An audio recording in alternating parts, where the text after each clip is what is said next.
Buenos días, hermanos. Bien, esta mañana con este pasaje que hemos leído con el pastor, generalmente es un pasaje que las iglesias suelen tomarlo en la Semana Santa, que llaman, y el mundo laico también, que llama la tentación en el desierto.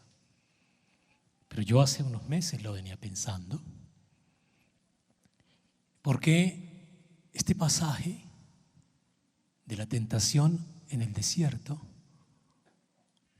junto con la oración en Getsemaní, ese momento dramático en que en Getsemaní el Señor se ve acosado para entregar su vida, ¿sí? Sufre angustiado porque ahora se le revela la maldad que Él va a redimir en el mundo, de la maldad de la que va a redimir el mundo y que va a entregar su vida por eso. Esos dos momentos para mí, esos dos pasajes, siempre me han revelado ese carácter humano, ese carácter de hombre que tuvo el Señor Jesús mientras estuvo sobre la tierra. ¿Sí? Ese carácter de un hombre, de un ser humano como usted o como yo, que estuvo sometido a todos los trabajos, a todas las necesidades y a todas las luchas que usted y yo estamos sometidos todos los días. Pasó por el mismo sendero por donde pasamos nosotros. Ese carácter me lo revelan esos dos pasajes, pero también me revelan el Jesús victorioso. ¿Sí? El Jesús que es victorioso inclusive antes de la muerte en la cruz, ahí en el desierto o allí en Getsemaní, y consuma toda su victoria, que es la victoria de nosotros como hijos de Dios. Pero como leíamos, el pasaje también revela la personalidad de Satanás. ¿Sí? Nos sirve para conocer, ¿sí?, la personalidad y entender que tenemos un adversario, ¿sí?, que hay un adversario, que tenemos un enemigo, como le advirtió el Señor a Pedro allá en Lucas 22:31, que tenemos un enemigo que nos pide para zarandearnos, ¿sí?, que no podemos subestimarlo porque está allí y porque sabe, conoce en qué somos débiles, en qué áreas somos débiles. Entonces, como sabe y conoce en qué áreas somos débiles, nos pide por ahí, porque además sabe que con solo nuestras fuerzas no podemos resistir, que esa tentación, la prueba, no la podemos resistir solo con nuestras fuerzas, y por eso nos pide. Y eso fue lo que el Señor le advirtió a Pedro allá en Getsemaní, la noche en que iba a ser entregado, ¿sí? Le advirtió lo que el enemigo iba a hacer con él y lo que hizo, la forma como lo humilló, la forma como lo amargó, la forma como le amargó esa noche y por esos días a Pedro la vida, ¿sí? Pero en la advertencia del Señor hay una promesa: no vas a estar solo, Pedro. Lucas 22:31 dice: Simón, Simón, he aquí que Satanás ha solicitado poder para zarandearos como a trigo.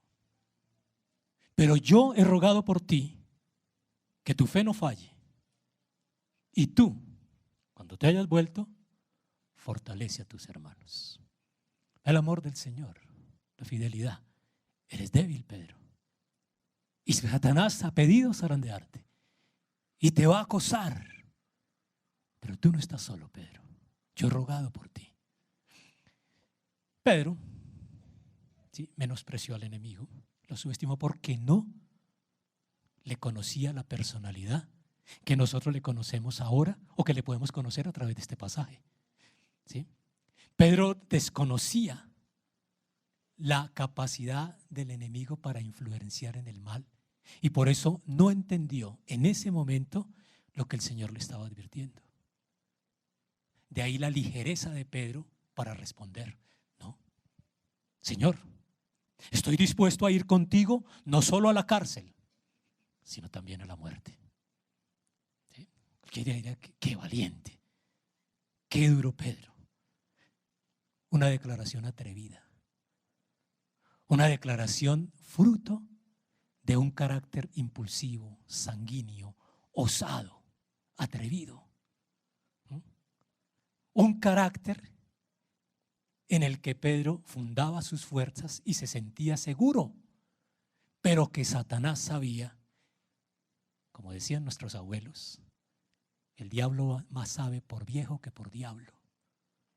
Sabía que ahí estaba la debilidad de Pedro, ahí en esa aparente fortaleza, y por eso ahí lo cogió y lo humilló esa noche. ¿Sí?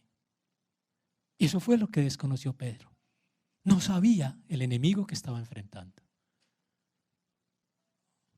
Volvamos al pasaje que acabamos de leer.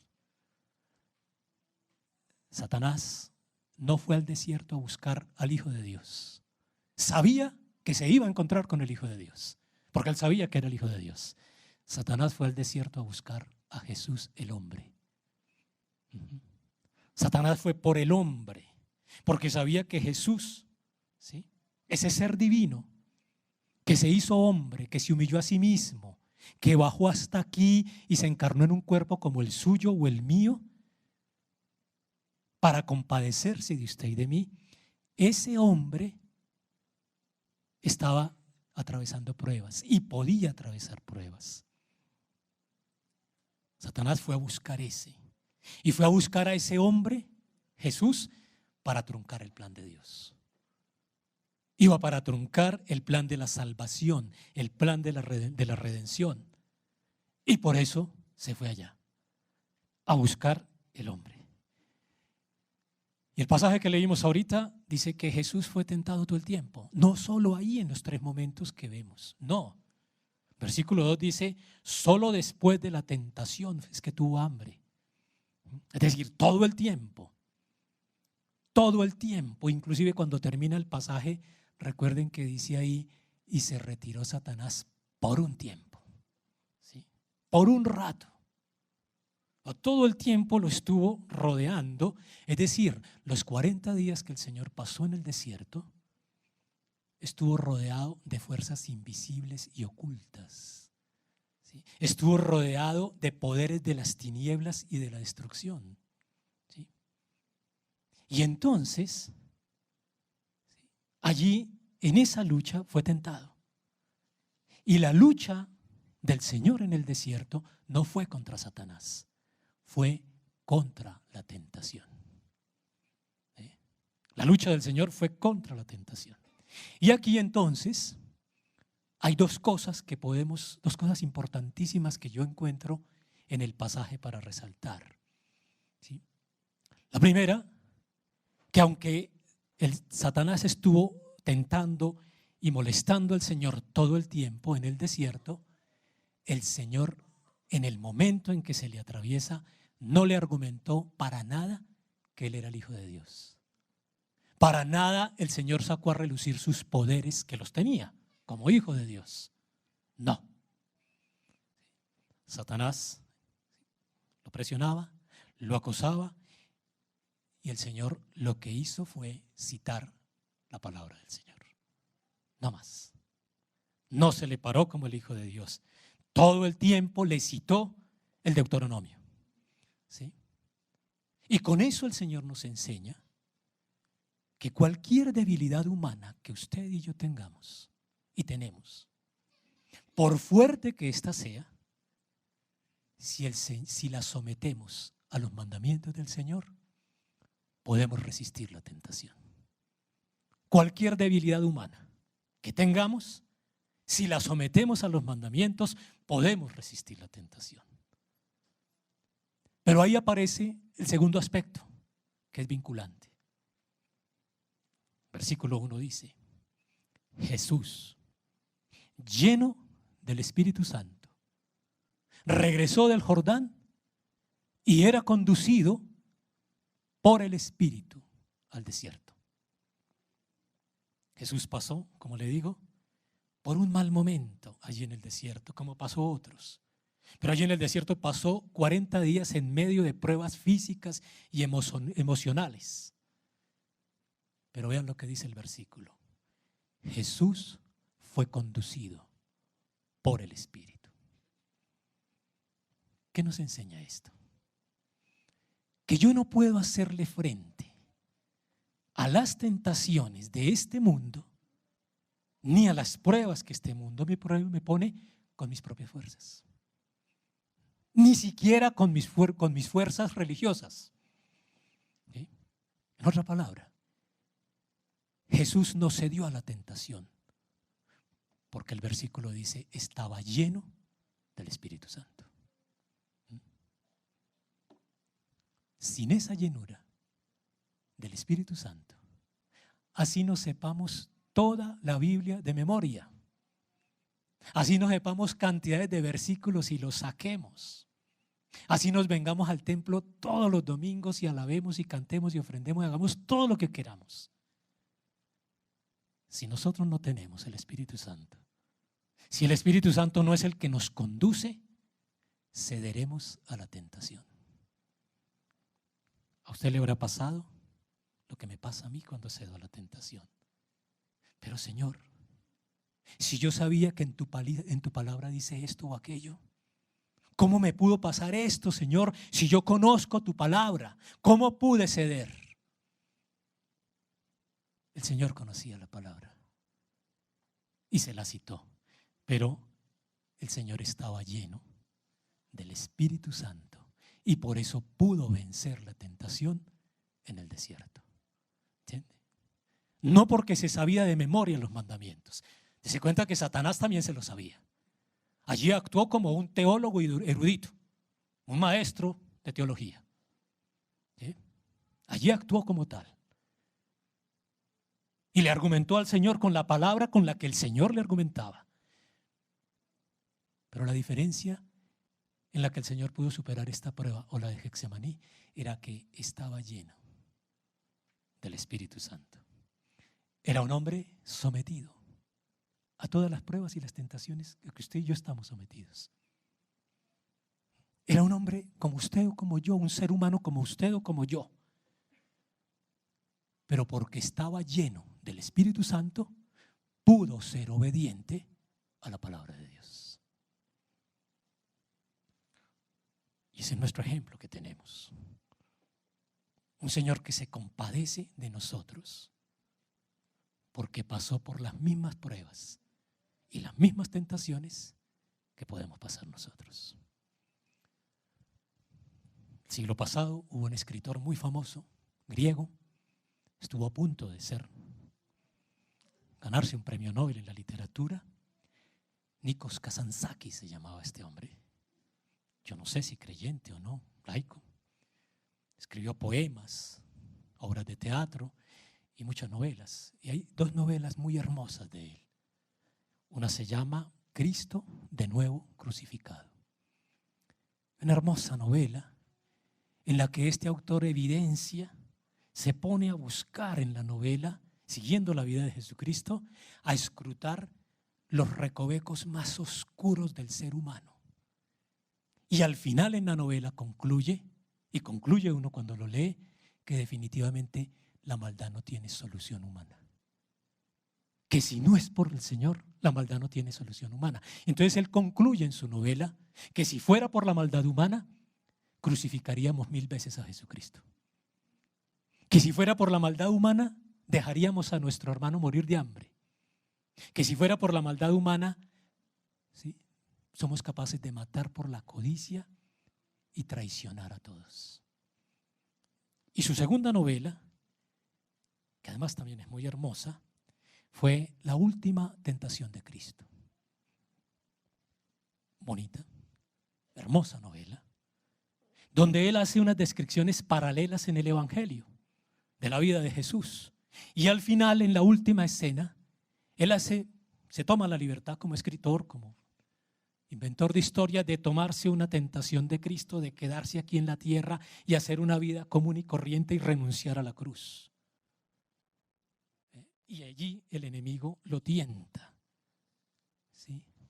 Esa novela, muchos años después, un director de cine norteamericano sacó de contexto esa parte, hizo una película, ¿sí?, obscena, que raya en la pornografía, que raya en la inmoralidad, y desvirtuó la novela, además de que desvirtuaba la crucifixión, ¿sí? Por eso, quienes no habían leído la novela nunca, le cayeron con rayos y centellas a Kazantzakis, ¿sí? Pero realmente fue el director de cine. Pero en esa novela Kazantzakis no solo reivindica a Jesús como ser humano, sometido a las tentaciones, sino lo reivindica como el Mesías, como el Redentor, como el Salvador. Permítame leerle una parte de la introducción que él le hace a su novela. Dice Kazantzakis: porque para ascender a la cima del sacrificio, para ascender a la presencia de Dios, Cristo pasó todas las pruebas que debe pasar el hombre que lucha. Esta es la razón por la cual su sufrimiento nos resulta tan familiar y por la que su victoria final se nos antoja nuestra propia victoria. Esa parte de la naturaleza de Cristo, tan profundamente humana, nos ayuda a comprenderlo, a amarlo y a seguir su pasión como si se tratara de nuestra propia pasión. Si no poseyera dentro de él el calor de este elemento humano, jamás podría conmover nuestro corazón con tanta seguridad y ternura. Luchamos. Lo vemos a Jesucristo luchar como nosotros y cobramos valor. Vemos que nos encontramos solos en el mundo y que Él, sea como fuere, lucha a nuestro lado.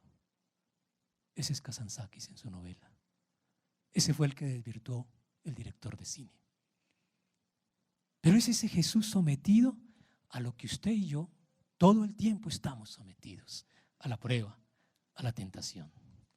Vuelvo y le digo, el Señor no luchó con Satanás, luchó con la tentación. Y Satanás ataca de dos formas. Una, como aprendió Pedro, y nos lo enseña después en su epístola, como león rugiente. Esa es una de esas formas de atacar. Acecha para devorarnos, acecha para destruirnos, acecha para dañarnos y causarnos mal, para causarnos dolor.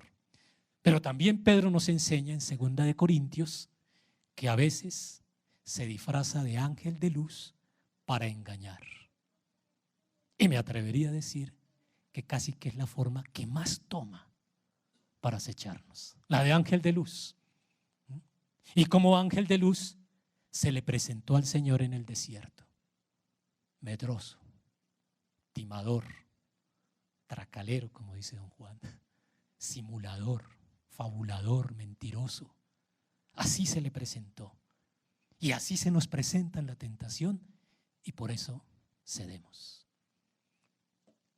3 dardos malignos, como dice Pablo, le mandó a Jesús esa tarde, ese día o esos días. Jesús estaba debilitado y le dice el primer dardo: si eres el Hijo de Dios, dile a esta piedra que se convierta en pan. Si eres el Hijo de Dios, Él sabe que Él es el Hijo de Dios, pero lo está provocando, ¿sí? Lo está como tratando de desafiar, ¿sí? No le estaba pidiendo que cometiera ningún delito, ni que cometiera ningún crimen, nada. Le estaba diciendo casi: haz un milagro como esos que hiciste con los peces y los panes, como los que vas a hacer. Tú eres capaz, ¿sí? Tú tienes el poder, hazlo. Una actitud malvada, igual que como hizo con Eva, que la puso a mirar el árbol del bien y del mal. A Jesucristo lo pone a mirar la piedra. Mira, conviértela en pan, porque Satanás sabe que ahí está una de nuestras más grandes debilidades como seres humanos: los deseos del cuerpo, los deseos de la carne, la ambición, la avaricia, las ansias de ganancia, el deseo desordenado de tener, de poseer, de acaparar, de exhibir, ¿sí? de rendirle culto a los bienes. Por esos deseos de tener, de poseer, de ganar, de estar al frente de todos, Satanás sabe que por esos deseos estamos dispuestos a entregar la honestidad, la moral, a apostar a lo ilícito, a robar, a engañar, a meternos en lo que sea, en deudas, en créditos impagables, en lo que sea. Por esos deseos, Él sabe que estamos.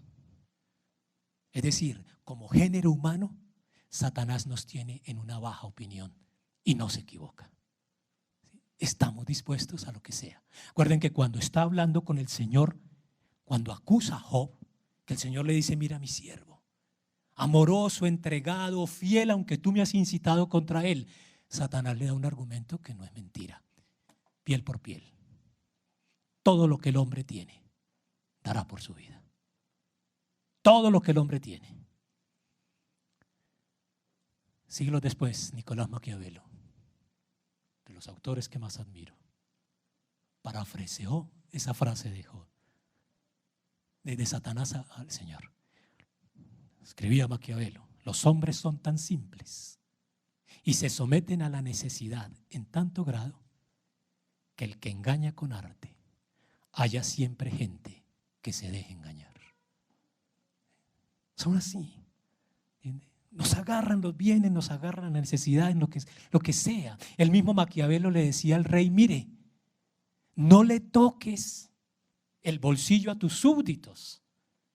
No le toques el bolsillo a tus súbditos, porque los hombres perdonan más fácilmente el asesinato de su padre que al que le toque sus tesoros. Esos somos. Y Satanás sabía eso y sabe eso.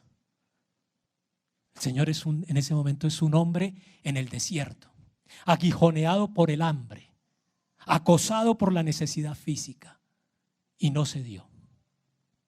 Y no se dio. ¿Y qué le responde el Señor?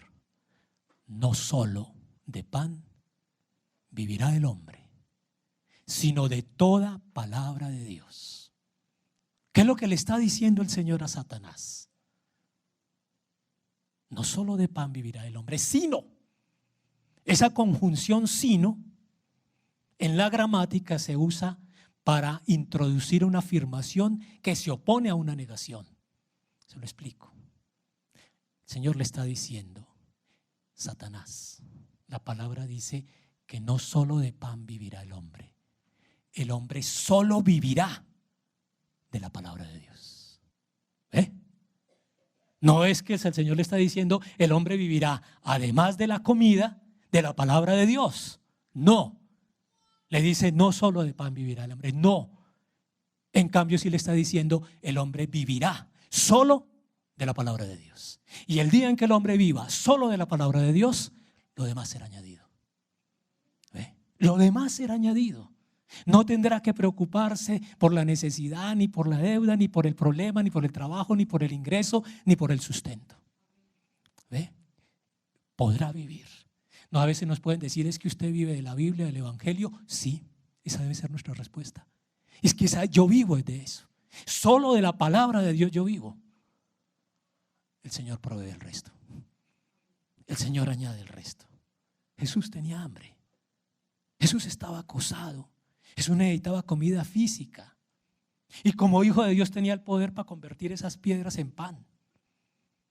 Pero él sabía que Satanás quería manipular esa necesidad. Y eso es lo que hace con nosotros. Decirnos al oído: ¿por qué tanto sufrimiento? ¿Por qué tanta prueba? ¿A cuento de qué? Ayúdate a ti mismo. Mira, métete en esta deuda, o haz este negocio, o acepta esta alianza, o obsesiónate buscando. El Señor le dice: no solo de pan vivirá el hombre, sino solo vivirá ese hombre de la palabra de Dios. El segundo dardo fue a los deseos de los ojos, de los placeres temporales. Le condujo a un monte alto. Es decir, Satanás toma la iniciativa. ¿Sí? La decisión va a ser del Señor. Y allí le dice, el diablo le condujo a un monte alto y le mostró en un momento, mira el poder de Satanás, en un momento le mostró todos los reinos de la tierra habitada y le dijo, te daré todo este poderío y la gloria de estos reinos, pues a mí me ha sido entregado y se lo doy a quien quiero. Por tanto, si tú te postras delante de mí, todo será tuyo. No tiene el poder de Satanás. Lo lleva y le muestra. Y mírenlo como el timador que es ahí. ¿Sí? Toda mentira cabalga sobre una verdad. Toda mentira. En la palabra estaba escrito que al Señor le iban a ser entregadas todas las naciones. El Salmo 2, 6, 8 dice, yo mismo he ungido a mi rey sobre Sión. Mi hijo eres tú, yo te he engendrado hoy. Pídeme y te daré por herencia las naciones y como posesión tuya los confines de la tierra. Eso era lo que el Padre le había ofrecido al Señor Jesús. Y Satanás conocía la palabra. Y entonces aquí, ¿qué le está diciendo entre líneas? Venga, Jesús, todo esto va a ser tuyo. ¿Sí? Te lo va a entregar el Padre, pero yo te lo puedo entregar y tú te evitas el paso por la cruz. No tienes que ir hasta la cruz, ahorrémonos eso. Esto me ha sido entregado a mí y yo te lo puedo entregar a ti. Solo que me adores postrado. Esa es de 50. Toda mentira cabalga sobre una verdad. Y esta vez el Señor le dice, vete de mí, Satanás. ¿Sí? Vete. ¿Qué le está diciendo? Satanás, pierdes el tiempo. Yo no vine a este mundo para tener fama, ni gloria, ni poder, ni placeres. Vete de mí porque eso que me estás diciendo es un embuste. Escrito está, al Señor tu Dios adorarás y solo a Él servirás. Por ahí nos llega el otro dardo de las tentaciones, por la codicia de los ojos. Por esa codicia de los ojos que nos ofrece placer. Y no necesitamos decirnos mentiras, hermano, para reconocer que los placeres del mundo no son mentira, son reales. Todo placer que el mundo nos ofrece es real, es tangible, es medible. ¿Entiende? Es asible, se puede acumular, se puede tener, se puede tocar. Todo placer que el mundo nos ofrece nos corre por la sangre, por la piel, nos hace hervir la piel. La sangre se nos sube al cerebro, nos obnubila. ¿Qué son esos placeres?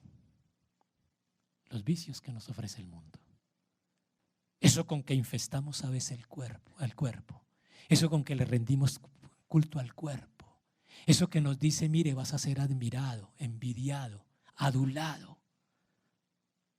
Y en un mundo como el de hoy, ¿sí?, en el que la sexualidad es genital, absolutamente genital, ese placer en jóvenes y en adultos está ahí. ¿Qué nos dice a los varones todo el tiempo? No dejes pasar la oportunidad. Estás joven, estás fuerte, eres atractivo, eres inteligente. Nos dice a los varones, mire, esta escasez de hombres hoy y todas estas mujeres a tu alrededor, no dejes pasar esta oportunidad. ¿Qué le dice a la mujer, a la señorita? Eres hermosa, eres sensual, mira cómo te ven, observa cómo te miran, cómo te desean, seduce, goza ese placer de hoy, dale gusto a tu cuerpo, aunque te vayas después cargada o cargado a casa de tristeza y de dolor, nadie te quita lo bailado, dice el tango. Nadie te quita el placer vivido. Vuelves. Ese es el segundo dardo. Cedo a la tentación. Le doy gusto al placer porque estoy adorando a Satanás. Si postrado me adorares. ¿Adorar qué es? Dedicarme a. ¿Qué era lo que le estaba diciendo el Señor?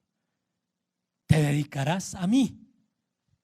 Le estaba diciendo al Señor Satanás. Todo esto te lo daré si te dedicas a mí. Eso me está diciendo todo el tiempo cuando me está tentando con los placeres del mundo. Dedícate a eso. ¿Y qué me dice el Señor en su palabra? Deleítate a sí mismo en el Señor y Él te concederá, ¿sí?, los deseos de tu corazón. ¿Sí? El tercer dardo fue espiritual, fue a la soberbia de la vida.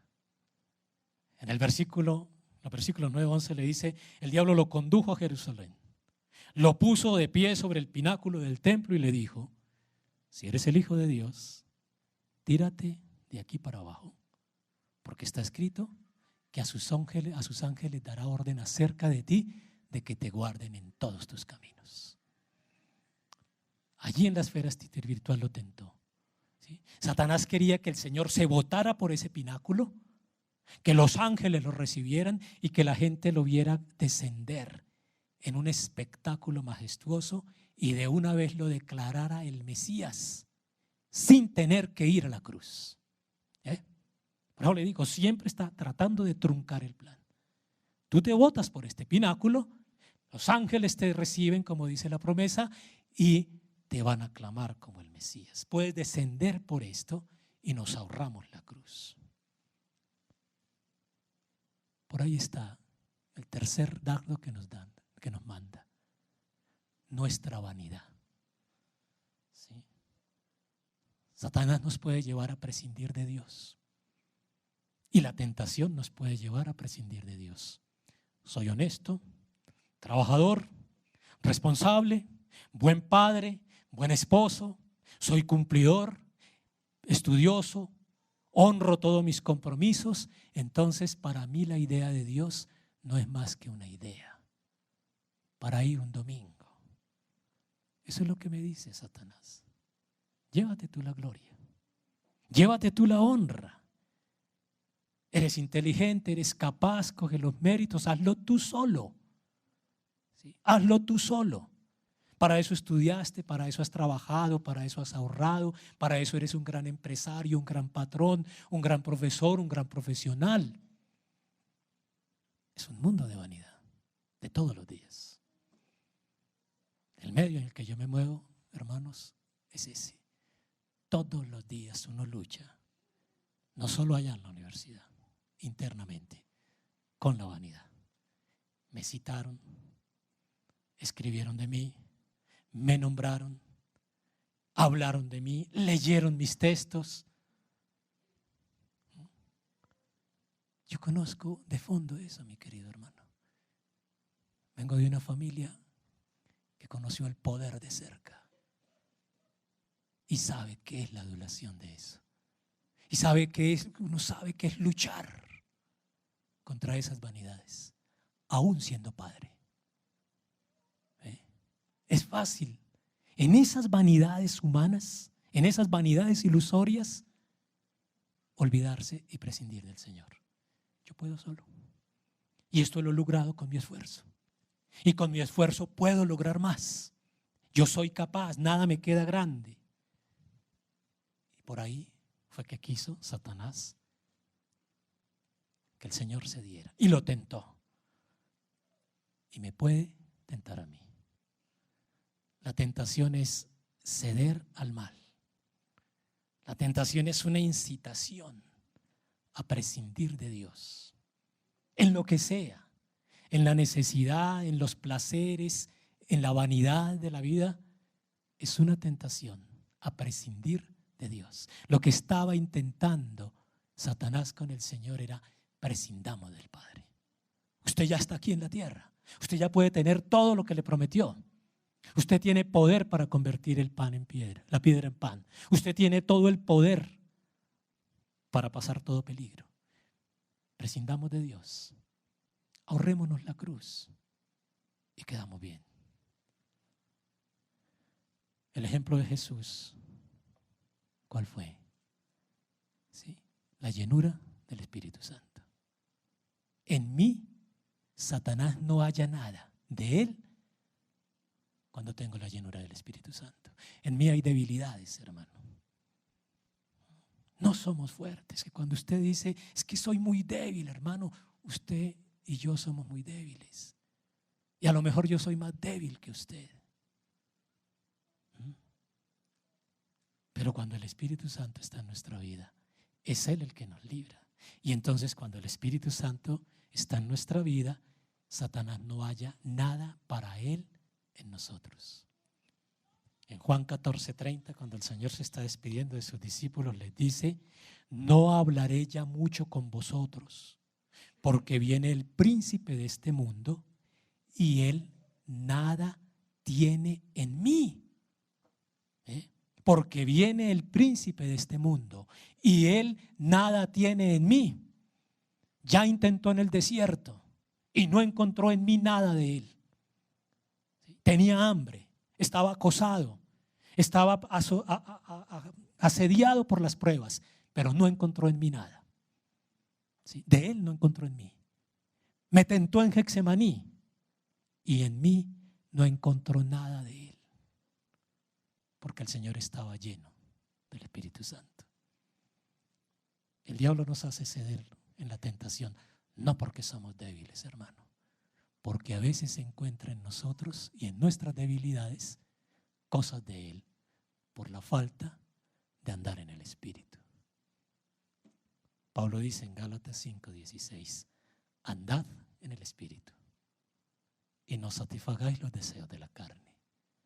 En otra versión que encontré, antigua, dice: andando en el Espíritu, andando en el Espíritu, no satisfacéis los deseos de la carne. Este pasaje nos enseña que ese es un Dios de amor, que es un Dios que nos cuida, que ese Jesús se compadece de usted y de mí en la tentación y en la prueba, porque Él pasó por ahí, porque Él estuvo ahí.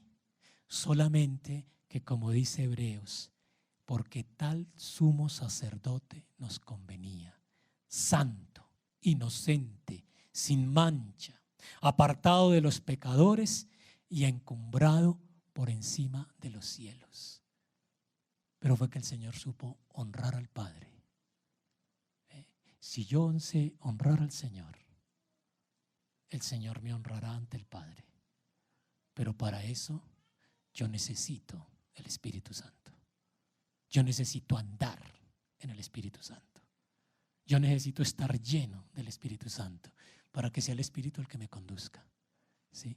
Y esas debilidades que están ahí, y ese enemigo que, como dice el pasaje, no se va, se va por momentos y vuelve, y va y vuelve. Pero si yo ando en el Espíritu, ¿sí?, no podrá conmigo. Vamos a orar.